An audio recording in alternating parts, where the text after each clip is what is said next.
just a good old boy, never meaning no harm. Beats all you never saw, been in trouble with the law since the day they was born. Straightening the curves, flattening the hills. What up, y'all? Puddin' here. Hey, I just went back and I looked at one of my old videos because I had gotten a response on one of them. Last year, I had made a video that was called RV Budget, SSDI and SSI Differences.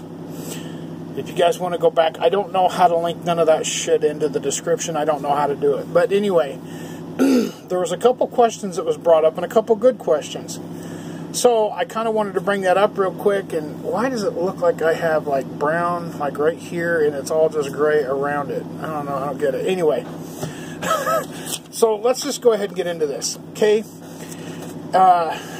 Forgive me if I screw up your name. Stacy Motram.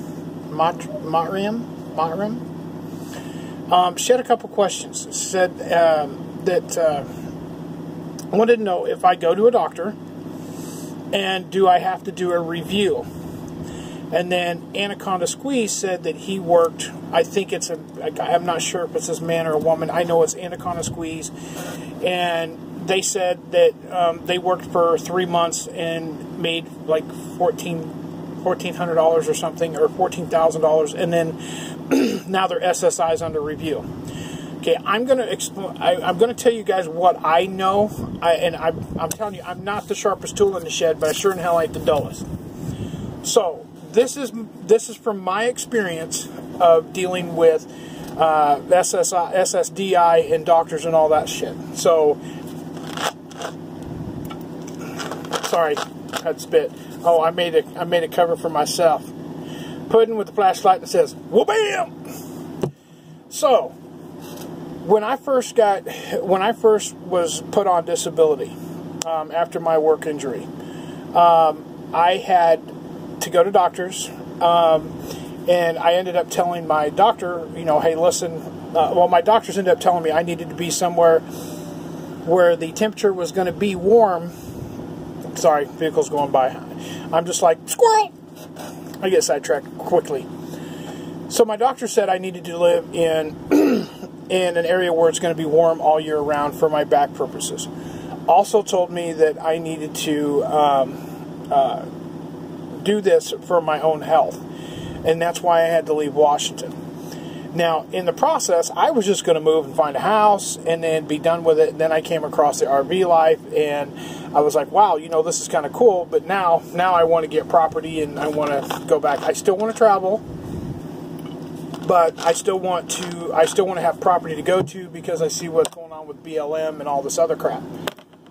So, this video is going to be kind of a dual purpose video. Number one, I'm going to explain this stuff. And number two, if there's any questions about this, please leave them in the comments.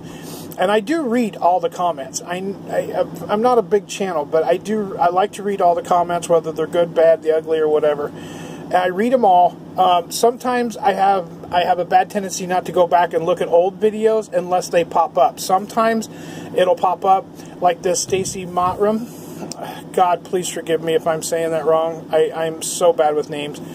And Anaconda Squeeze, I know I can pronounce that. That's freaking, I hate anacondas, but that's beside the point.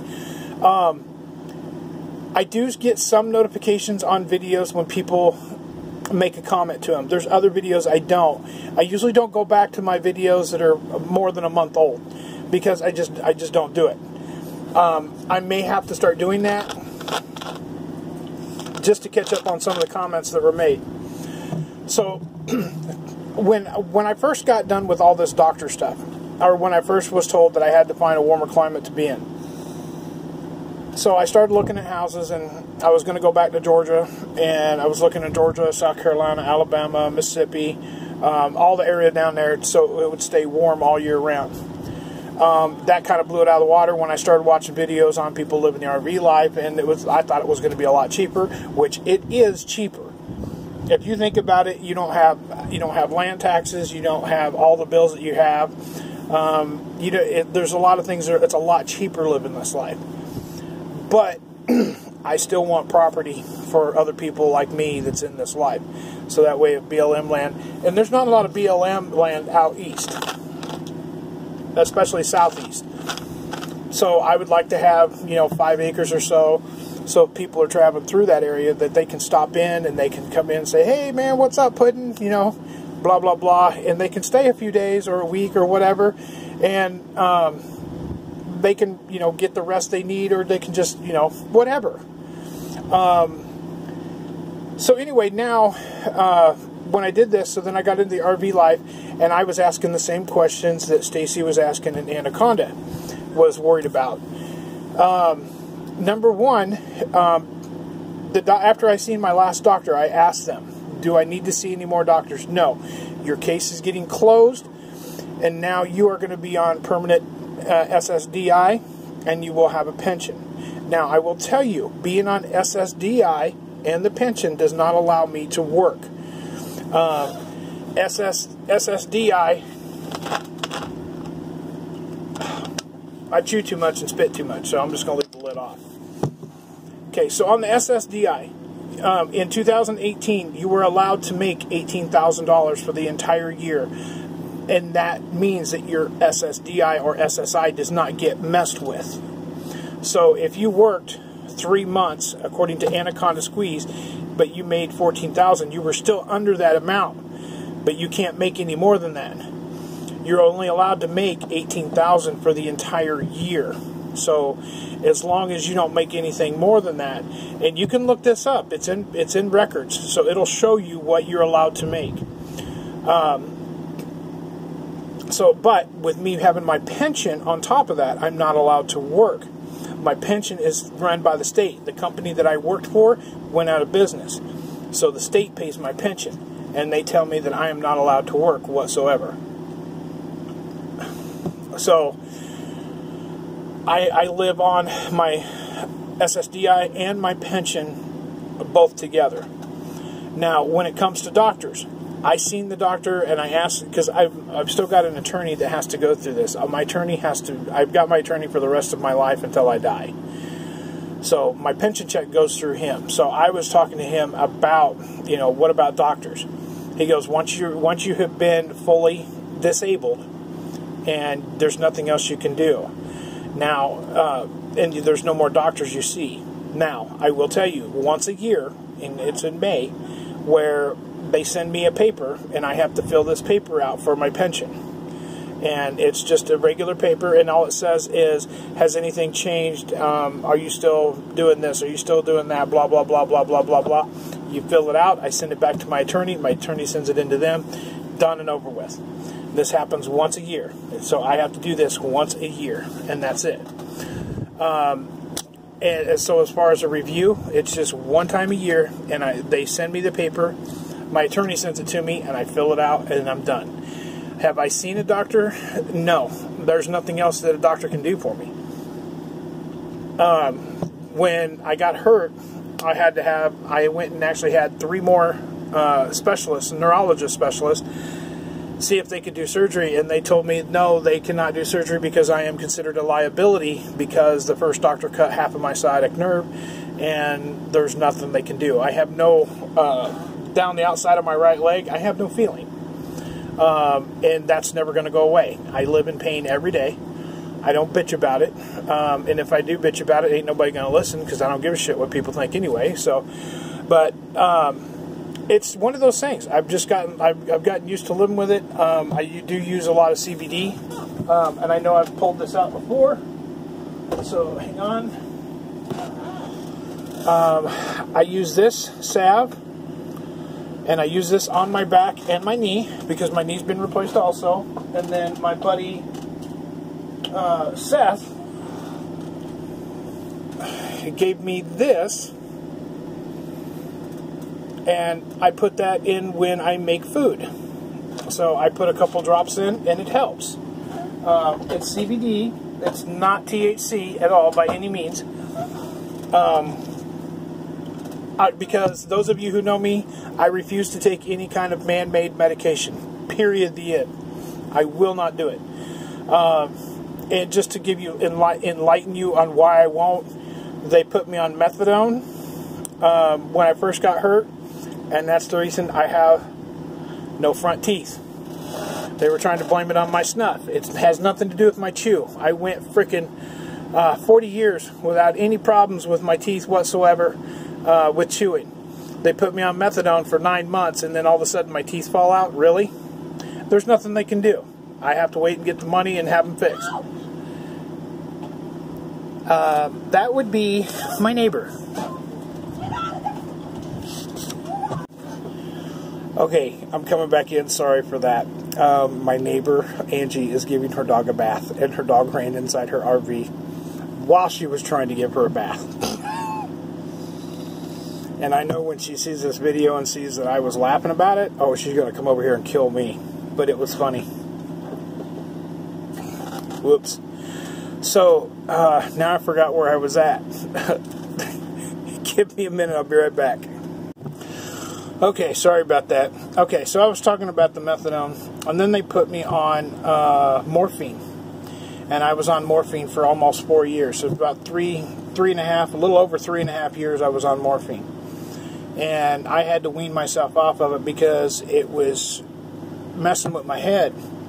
I like to be in control of who I am. I like to be in control of my brain, and the narcotics that they give you now, you don't have any control over anything, and it really sucks. So I refuse to take any kind of man-made medication whatsoever, and that is the reason why. She's back out yelling at her dog again.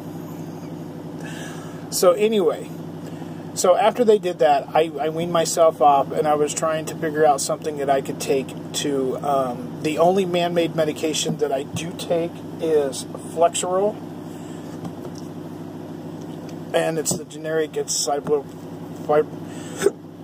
don't know how to say the generic word for it. Anyway, it's Flexeril. So I take that for, so it relaxes my muscles so I'm not in a lot of pain. Now, the one thing that I do have, which, let me pause this again, and I'll be right back. Okay, I'm back. So those of you who've ever had back problems know what this is. I took it out of the bag already. This is called a TENS unit. And you have pads that plug into this thing. And let me pull one of these out. Got the wipes. So, and what this is, these are the pads that you stick to your back, and these little wires connect to the ends right here, and then you turn this thing on and it sends electric shock through your back, which helps. They were wanting to put a permanent implant into my back, but the insurance wouldn't pay for it, and they said it was way too much money, so they decided against it, and they gave me this. And this thing is not cheap from the way I understand it. I have not used this since I've been using the CBD oil. The CBD oil has been helping me out dramatically, and the CBD salve has been helping out a lot too. And the pads for these things, 4 of them for $100, and that's a set of 4. So that's 4 bags. The way when I got them. So I have 3 bags right here. So each of these bags are $25.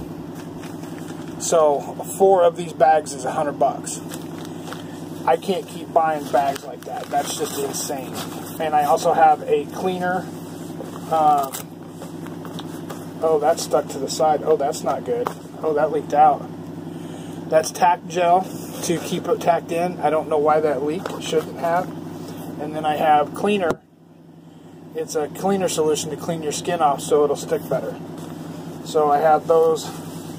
But like I said, since I've had the salve and that stuff with that, I have not had to use it. But I do have this in case of a dire emergency and I need to use it.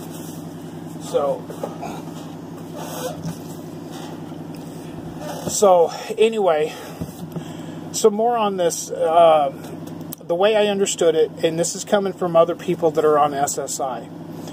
If you're on a pension, you're not allowed to work because that is a supplemental income for the along with the SSI. So that, and since mine is through the state, I am not allowed to work, so I can't work. So I do what I can to get by. Now, for those of you who are only on SSI or SSDI, you're allowed to make, I think, $18,000 a year. That was in 2018, and it does change from year to year. So what you made in what you can make in 2018 will actually change in 2019. Do I know what the new number is for 19? I have no clue, none whatsoever. So, and I don't go to a doctor anymore unless I'm having some serious issues. I don't go to a doctor anymore. I've learned to cope with my pain the best I can without having to deal with doctors. I don't trust doctors anymore, and that's just a personal opinion. I know everybody's, well, you can't fucking hate doctors forever. No, but after dealing with a doctor that freaking screwed me up really bad and cut half of my sciatic nerve, saying I'm only supposed to have a 1-inch incision, and now I have like a second ass crack on my back, yeah. I'm very leery of doctors. Now, I will tell you that the doctor that did my knee replacement, his name was Dr. Brody Wood. He was, I did research on him before I had my knee replaced. Very talented doctor. And if I can, I will I've got a photo of my knee replacement, and I will put it right here. He was very good. He came highly recommended. He was actually one of the top orthopedic knee replacement specialists in the state of Washington. And I was lucky to get into him. So I dealt with a lot of crap with pain management. For one, because of my back and it being ass backwards and it going backwards. So what was explained to me before I had surgery, one of 3 things is going to happen when you have back surgery. You're either going to get better, you're going to stay the same, that turned out wrong, or you're going to get worse. I ended up getting worse. And because I didn't do research on the doctor, I ended up having my surgery through Olympia Neurosurgery, which was out of Olympia, Washington. The guy, they had me sign a paper saying that their office was not responsible if the surgeon screwed up. He was working out of the office. He wasn't working for them, which I did not understand that at the time. Now that I understand it, I'm kicking myself in the ass. 2 months after the surgery, I had fell, and I had to go back to the emergency room. And when my ex-wife took me back to the emergency room, they were asking me, "Do you have any metal in your back?" The surgeon had told us after the surgery, there was plates, there were screws, there were rods, there was this, there was that, there was all kinds of shit in my lower back. The X-ray tech said he needed to know that for the X-ray purposes. So I get in, I get the X-rays done.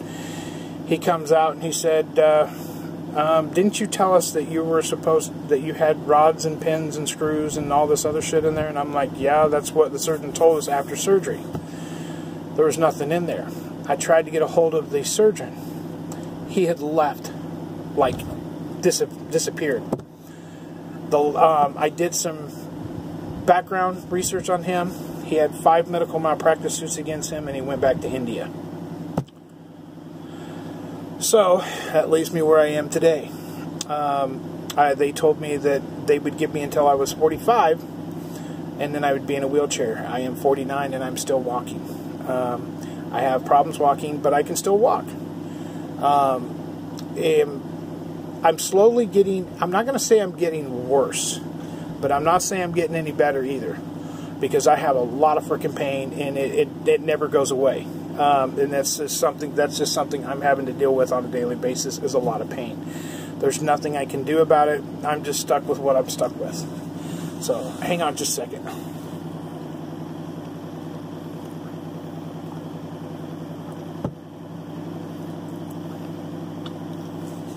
Okay, didn't want to do that on camera.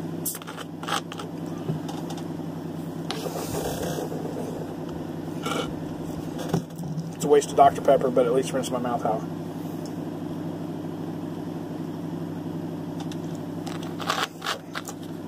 And I don't drink soda that often. I do drink it, but I will tell you, I'm going to show you this real quick.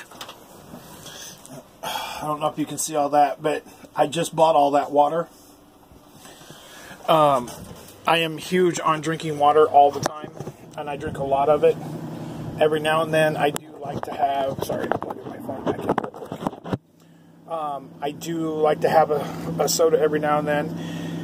And when I do drink this, normally it is accompanied with Jack, because that is my pain medication. People think I'm nuts, and they're like, why are you drinking Jack?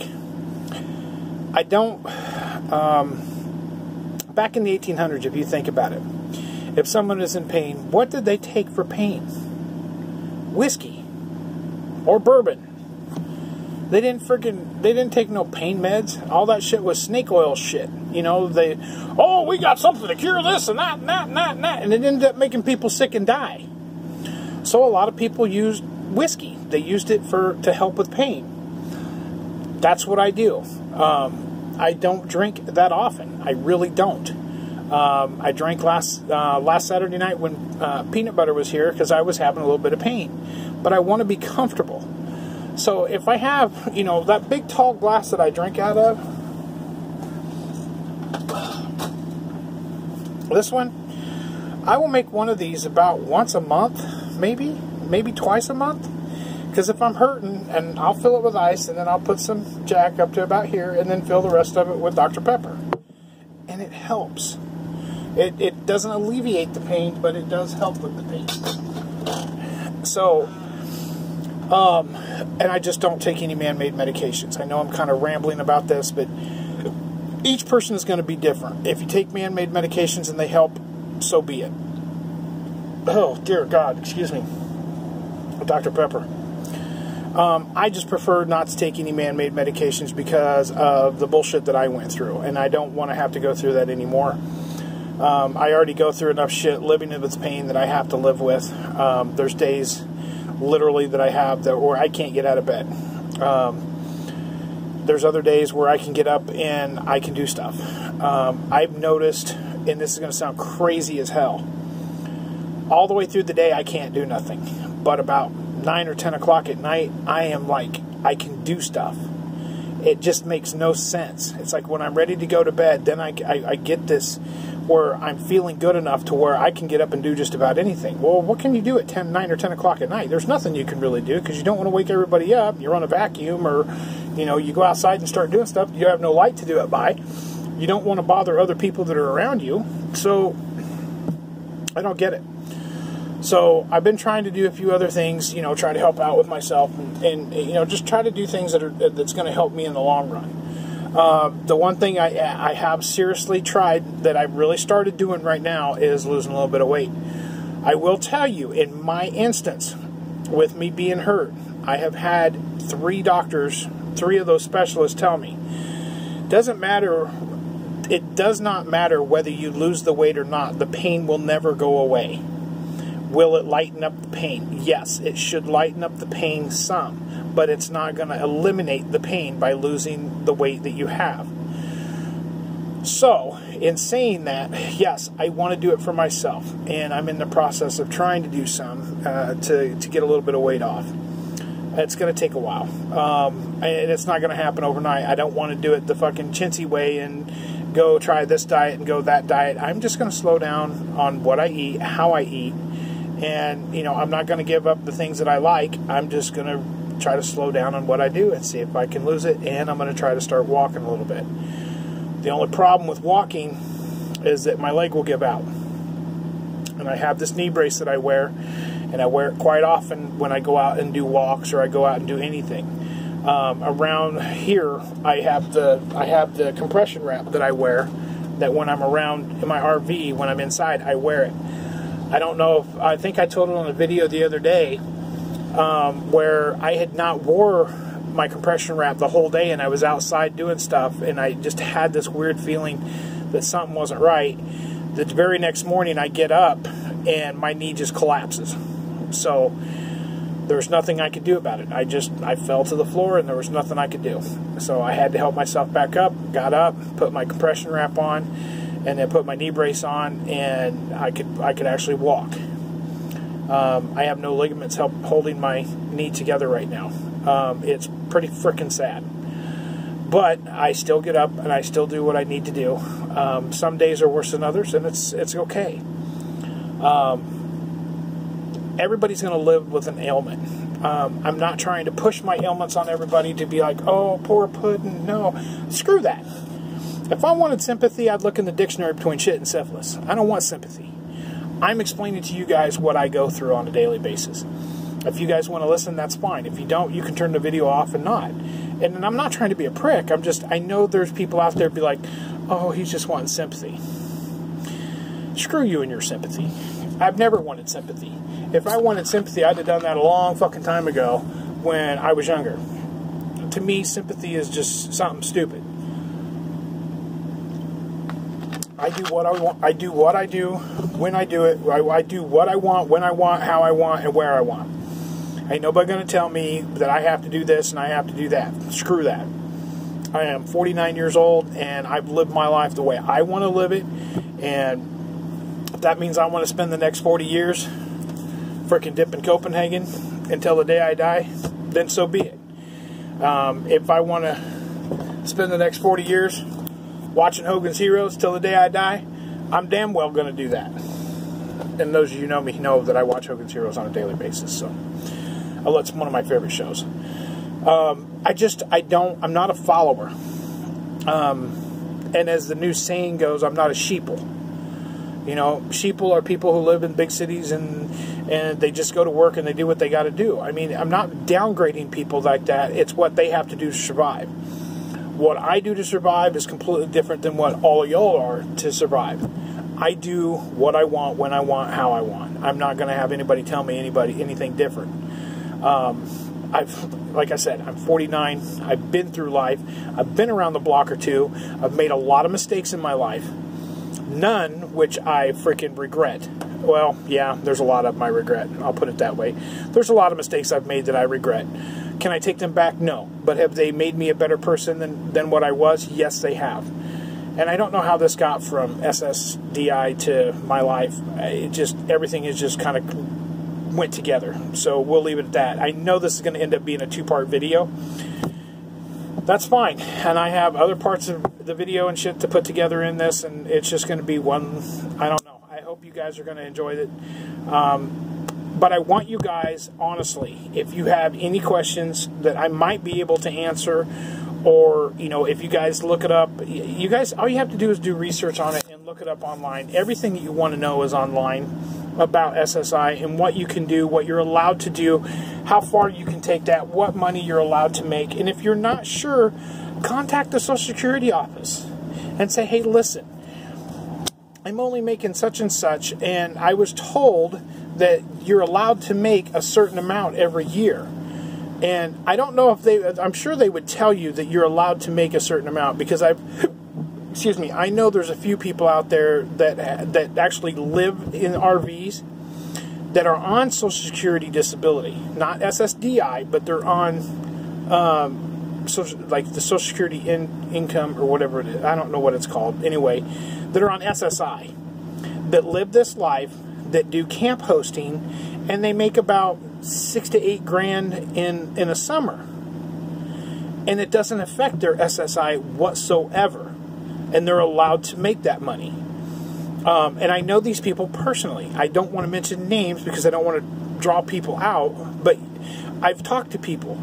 I know people. I mean, there's a lot of people out here that do that. There's a lot of people that are on SSI that go out and they do a security guard job at places that only pay, you know, a certain amount. They make, you know, $6 to $8 grand or even $6 to $10 grand in 3 or 4 months. But they don't have a pension either. If you have a pension, you may want to check with that, because with my pension, I am not allowed to work any kind of job whatsoever. If I was just on my SSDI, then yeah, I could make up to $18,000 a year just off of my SSDI. I can't do that, not with the pension. So I hope this has helped. It probably hasn't. I probably sound like I'm just rambling on like a fucking idiot, which normally that's what I do anyway. That's me.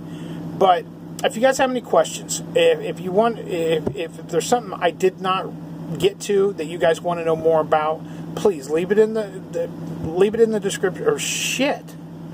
See, now I can't even talk.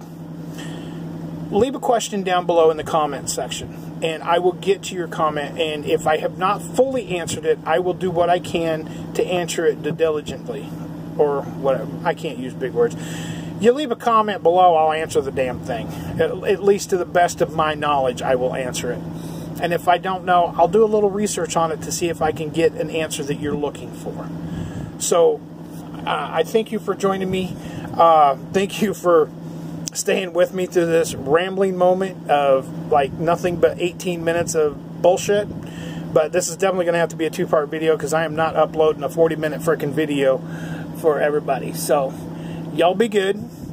Be kind to one another, love one another, and live life to the fullest because tomorrow's not promised. Y'all have a pudding-tastic day. And Pudding 2020. Peace. Later, guys.